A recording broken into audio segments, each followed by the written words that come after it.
La police fascine, la police inquiète également, notamment à cause de l'image noire dont elle a hérité, une image noire qui est liée à son rôle sous l'occupation, aux missions infâmes que le gouvernement de Vichy, que la collaboration l'a obligé à remplir.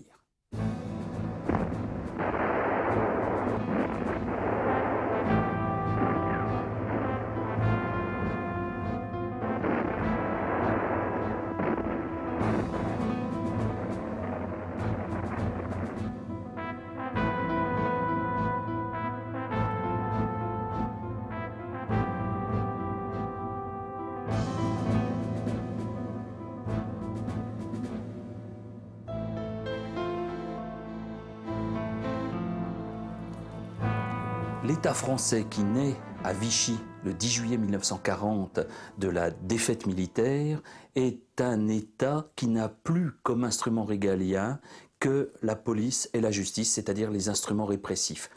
Comme par ailleurs Vichy est un État autoritaire, porteur d'une idéologie, la Révolution nationale, fondée sur l'exclusion et la répression d'un certain nombre de catégories de personnes, Vichy a pour la police un intérêt encore plus fort que tout autre État.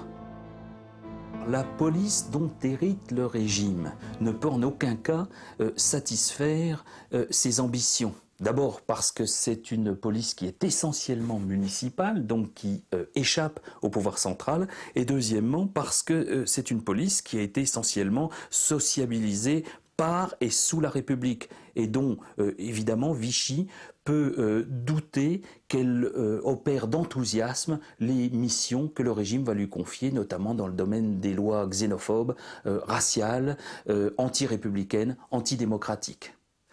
Pour disposer de l'outil dont Vichy rêve, c'est-à-dire d'une police bien dans la main du gouvernement, d'une police moderne, d'une police nombreuse, on met en chantier, dès l'automne 1940, une série de réformes qui vont aboutir au printemps 1941 par une série de lois qui vont complètement chambouler l'organisation de la police en France et qui sont d'une part la nationalisation, l'étatisation des polices municipales, qui désormais dépendent du gouvernement, et par ailleurs une multiplication considérable des effectifs.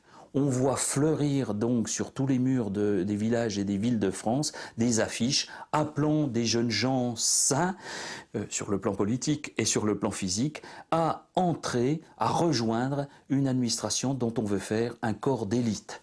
Et on voit police nationale, révolution nationale. À ce moment-là, on se rend compte qu'on a fait une erreur de communication fondamentale parce que ce slogan donne une image totalement politique de la police et une image totalement policière de la Révolution nationale et du régime. Donc on va modifier le slogan, le but est toujours le même, attirer des dizaines de milliers de jeunes gens vers ce corps que Vichy veut, un corps d'élite.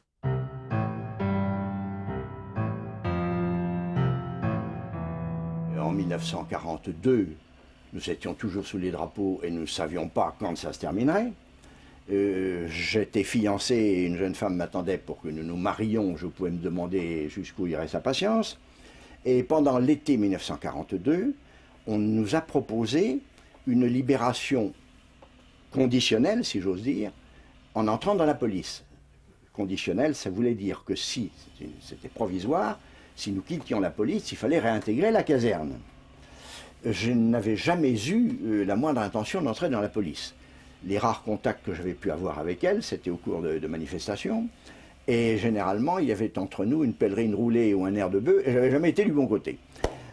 Donc, ce n'était pas une idée qui m'était venue. Mais tout d'un coup, la possibilité de quitter la caserne et éventuellement donc d'arriver à faire venir ma fiancée, de pouvoir nous marier, m'a fait réfléchir.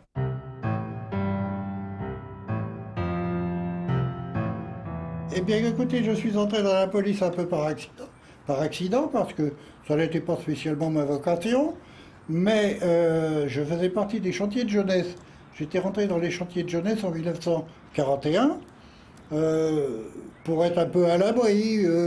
Et puis un jour, une publicité a été faite où on demandait des gardiens de la paix.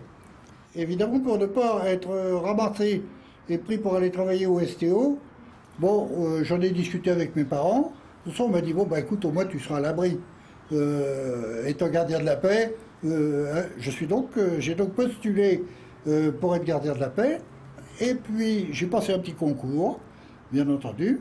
Ça se composait d'une dictée, un petit devoir de maths, 4 opérations, multiplication, et autres, la dictée, comme je viens de vous dire, et ça avait lieu à l'APP directement. Hein, et c'est là que j'ai été admis, mais en fait, sans effort. Hein. Ça s'est fait. C'était symbolique, pour ainsi dire.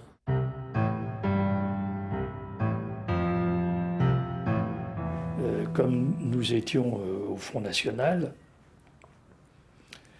ils m'ont fait entrer dans la police. Ils avaient des connaissances, mais c'était des élus quand même. Hein. J'étais conseiller général de la Seine à l'époque, et ils avaient des connaissances. Donc j'ai fait cette demande, ce qui ne plaisait pas tellement dans ma famille, à mon père en particulier. Quand je lui ai dit, j'ai fait une demande pour entrer dans la police, on habitait au 3e étage, il m'a dit, regarde la fenêtre qui est ouverte, tu vas te retrouver en train de voler si tu entres dans la police. Alors, les camarades sont venus le voir en lui disant, pour essayer de le calmer, que c'était pas entrer dans la police par conviction, mais c'était pour aider, puisque le Front National s'était créé à l'époque, et il fallait que des gens du Front National entrent dans la police pour obtenir des renseignements, pour faire des faux papiers, des fausses cartes, etc. Bon.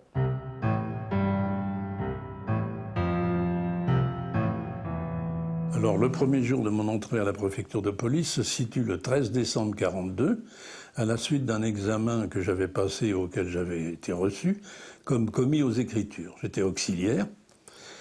Et peu de jours après, le préfet de police, on ignorait tout, nous, le préfet de police nous informe que la commission d'armistice franco-allemande avait visité les locaux administratifs et s'était engagée, avait renouvelé son désir de ne toucher à aucun membre du personnel administratif pour le titre du STO.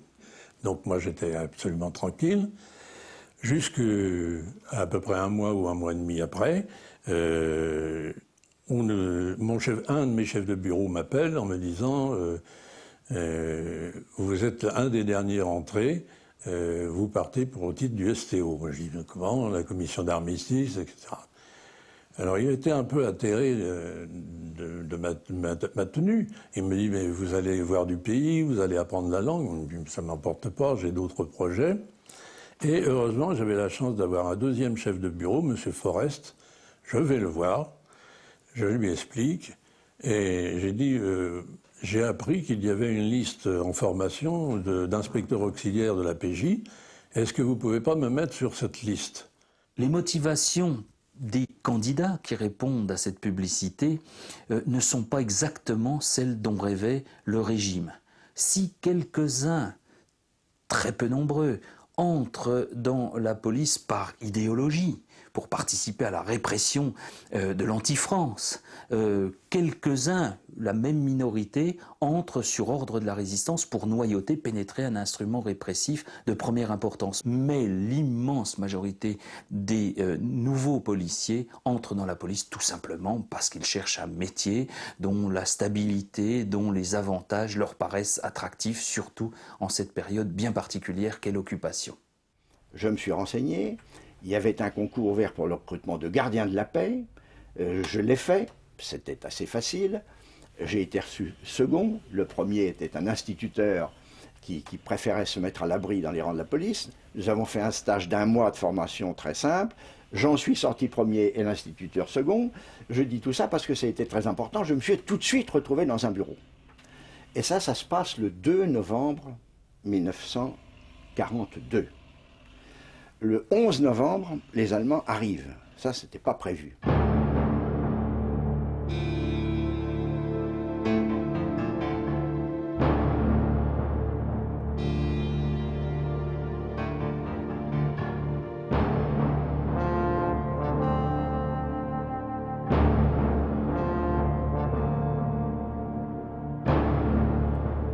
Et ensuite, j'ai fait un stage d'environ 3 semaines où on nous a inculqué les droits et les devoirs des policiers. Hein. Ensuite de cela, on a suivi un entraînement physique, soit rue des Ursins à Paris, sur une terrasse où on marchait ou pas, on s'habituait à aller et venir, hein, soit à aller au stade qui était près du Bourget, à un stade qui était près du Bourget, où on s'entraînait au judo, à la savate, au bâton, surtout au bâton parce qu'à l'époque, c'était le bâton blanc que nous avions, n'est-ce pas? Et on avait une formation de tir également au revolver, savoir se servir d'un revolver, le charger, le décharger, le nettoyer, hein, et l'entretenir régulièrement. Parce qu'il y a eu pas mal d'accidents où même des anciens se tiraient facilement une balle dans la main et autres, et alors ils préféraient envelopper leur revolver dans un mouchoir ou dans un tissu pour être à l'abri. Et c'est à la suite donc de ces différentes formations que je suis entré comme stagiaire à la circulation avant d'être nommé au commissariat de Gentilly. Le 20 avril 1942, je suis entré à la préfecture de police, direction de la police judiciaire, puisque les commissariats de police dépendaient de la direction de la police judiciaire quai des Orfèvres.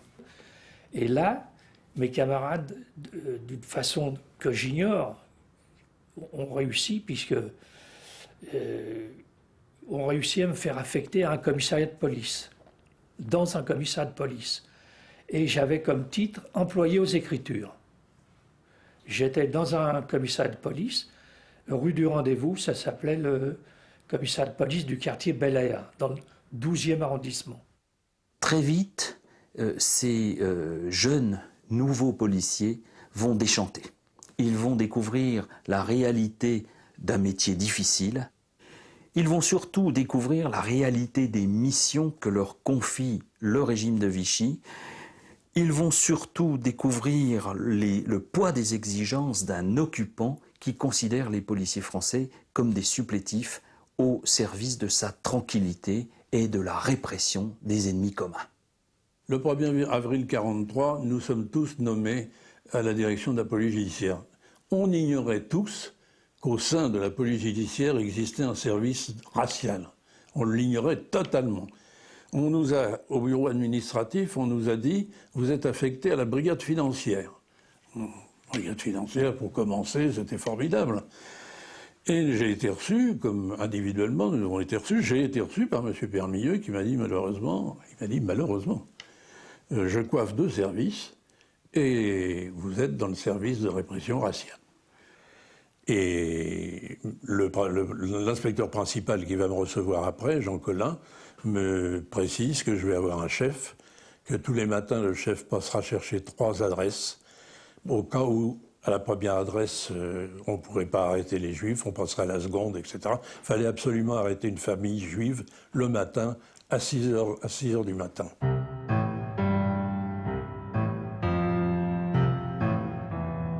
Je me rends compte que pour les policiers comme pour les victimes, les choses allaient progressivement. On n'a pas été plongé dans un bain d'eau glacée du jour au lendemain. Les choses se sont faites par petites fractions. C'était le recensement, c'était l'étoile, c'était une arrestation d'un certain groupe. Et j'imagine que pour les policiers, il en était de même. Parce qu'il y a eu les policiers qui ont fait des arrestations, ils allaient prendre des gens. Il y a eu les conducteurs de bus qui prenaient les gens dans un autobus qui les amenait dans un camp. Dans un camp, il y avait des gendarmes qui les gardaient. Ensuite, c'était probablement des mécaniciens du train qui les ont pilotés jusqu'à un certain endroit. Si bien que cette responsabilité s'est totalement diluée et on n'était pas conscient de l'ensemble ni de la finalité des choses.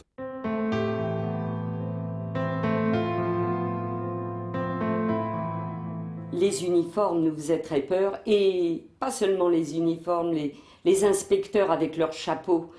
Nous ne savions pas qui ils étaient, et dès que nous les voyions arriver, moi j'avais la frousse, j'essayais de m'en aller en courant, ça représentait pour moi le danger suprême. Je garde ce souvenir d'avoir eu très très peur de la police, à tel point que j'en ai eu longtemps peur. Il a fallu, il me semble, des années avant d'essayer de mettre tout ça au fond de moi-même. C'était un climat tellement difficile, tellement dangereux que nous avons vécu, qu'on ne se débarrasse pas comme ça des premiers réflexes. Et je crois avoir eu très très peur de la police longtemps.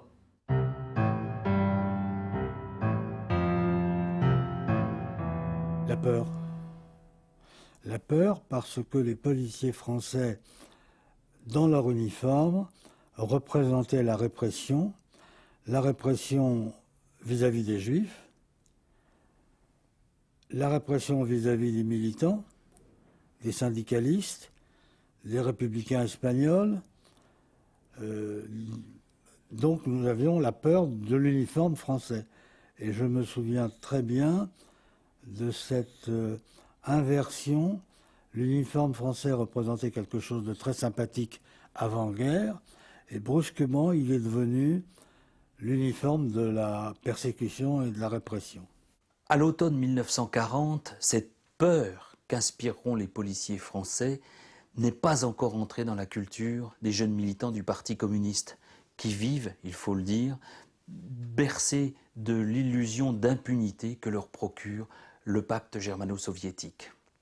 Et si ces jeunes militants ont encore l'illusion de jouer aux gendarmes et aux voleurs, il faut dire que les policiers eux-mêmes ne sont pas encore bien méchants.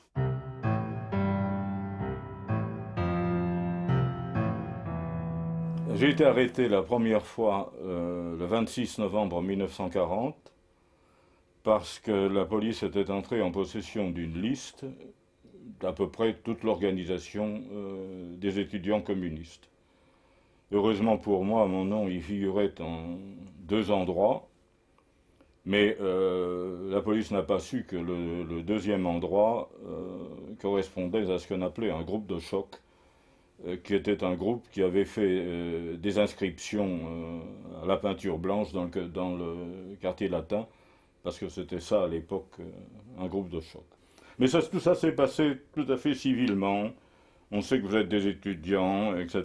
Et puis à 11h du soir, on nous a tout simplement emmenés à la santé. Et on est resté 3 mois à la santé, comme droit commun. Plus tard, au lieu de nous libérer, on nous a conduits à la préfecture de police, à l'endroit même où on nous avait arrêtés, où un inspecteur avait convoqué tous nos parents respectifs pour nous remettre à nos parents, avec un discours nous expliquant que maintenant il fallait que nous nous tenions tranquilles, qu'il fallait que nous nous fassions oublier, et que bon, à notre âge, rien n'était perdu. Une fois, je me trouvais à recruter au métro Strasbourg-Saint-Denis une fille qui avait son étoile, et j'étais en train d'essayer de la convaincre de rejoindre la résistance, et arrivent 2 flics en civil, 2 inspecteurs, papier. La fille était en règle, elle avait des papiers avec un tampon juif sur sa carte, bon. Et moi, j'avais des faux papiers au nom de Barret à Saint-Germain-en-Laye. Et le gars, il me dit, mais qu'est-ce que tu fais avec elle? Je dis, je suis en train de la draguer. Et il me dit, t'es circoncis? Je dis, mais circoncis, vous voulez dire le bout coupé? Non, pas du tout. Si c'est que ça, on peut descendre là où tout va bien. C'était un grand café qui se trouvait là. Je peux vous montrer que je ne suis pas circoncis. Là, j'y allais au flanc. Alors, il voit mes faux papiers. Il dit, mais ils sont faux, tes papiers. Je dis, mais pas du tout. Mes papiers sont absolument vrais. Je les ai faits au commissariat de police de Saint-Germain-en-Laye, où j'habite. Et il me dit, bon, on va voir. On va faire un contrôle. On t'embarque avec nous. Et puis, chemin faisant, il me dit, t'as pas de peau? Parce que j'habite à Saint-Germain-en-Laye. Alors, j'avais pris la précaution de regarder le plan de Saint-Germain-en-Laye et j'avais vu que le 14 rue Jeanne d'Arc, où j'étais censé habiter, donnait dans l'avenue de la République. Alors je lui dis, vous voyez la boutique rouge d'électricité qui fait l'angle de la rue de la République et de la rue Jeanne d'Arc? Eh ben c'est la boutique d'électricité de mon père. Cette boutique rouge, c'est mon père.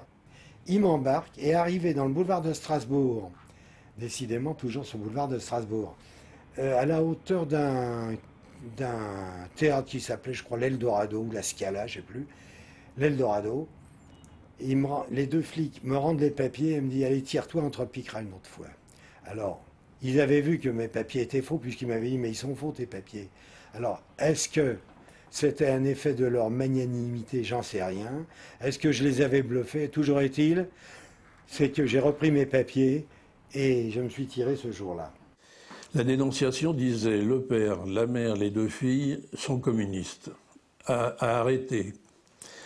Alors nous nous sommes présentés et le père était déjà au travail. Seule la mère, 2 filles et un garçon étaient là, étaient présents. Alors j'étais comme tous les jours dans mon coin, pas fier du tout de ce que je faisais, honteux même. Et la plus jeune, peut-être 15 ans, 16 ans, se met à pleurer. Et je lui dis maintenant, parce que je ne sais pas pourquoi je lui dis ça d'ailleurs, pourquoi pleurez-vous? Et elle me répond, je vais rater mon examen de sténodactylo. Alors là, j'ai vu quand même qu'il y avait un décrochage entre le drame du départ de l'appartement vers l'inconnu, et puis ce petit examen de rien du tout qui la faisait pleurer. Là, j'ai éclaté en rage. J'ai dit au chef, j'arrête plus. C'est fini, j'en veux plus, je prends les affaires en charge. Là, il me dit, mais tu es fou? Je dis, non, vous me prenez pour un fou, mais je prends la responsabilité de cette chose. Et à ce moment-là, je me retourne vers Mme Krymski, parce que c'était pas réfléchi, là. C'était spontané. Et je lui dis, est-ce que vous êtes capable, Mme Krymski, de ne plus être là cet après-midi, ni vous, ni les enfants, parce qu'il faut qu'on pose les scellés. Et moi, je me retourne vers mon chef, je prends la responsabilité du rapport et de la pose de scellés. En fait, ça s'est très bien passé. L'après-midi, je suis venu seul, j'ai posé mes scellés, tout le monde était parti. Le rapport, avec l'assentiment de mon chef, a été échelonné sur plusieurs jours pour faire croire à un acharnement pour les retrouver absolument. Et j'ai fait un rapport de vaine recherche. Mais c'est moi qui l'ai fait.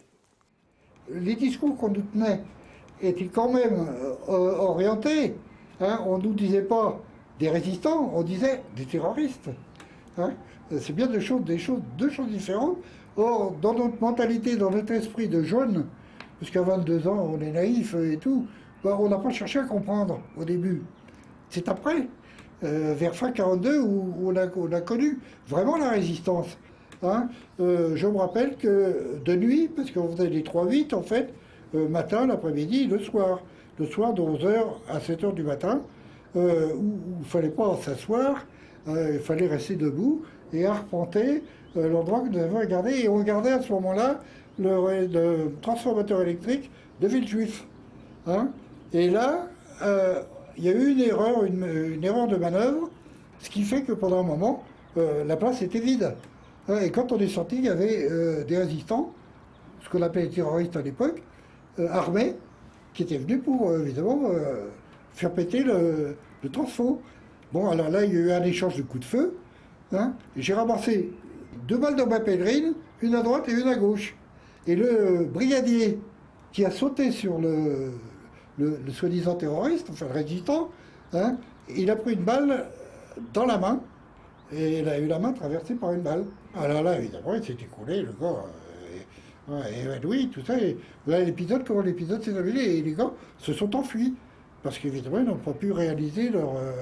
Évidemment, si un de nos collègues avait été blessé grièvement ou tué, je ne sais pas quelle a été notre réaction, mais en fait, je crois que c'était une réaction de colère que nous aurions eue automatiquement. Hein. Et là, je ne sais pas si on aurait pensé que c'était ou des résistants ou des terroristes. Pour nous, c'était des assassins. Mais du fait qu'il y a eu mort d'homme, il y a eu une solidarité qui aurait eu lieu et qui aurait fait qu'on aurait eu un désir plutôt de vengeance. On serait devenu plutôt méchant. Hein, dire quand même, c'est sale, c'est pas bien, c'est pas bon, c'est dégoûtant de faire des choses pareilles, des gens qui viennent alors qu'on est entre citoyens français. Hein, et il n'y avait pas de raison. La répression anticommuniste qui ne cesse de monter en intensité à l'hiver 1940-41 et au printemps 1941 va évidemment complètement changer de nature à partir de la rupture du pacte germano-soviétique, de l'invasion de l'URSS par les troupes allemandes et de l'entrée des communistes dans la lutte armée.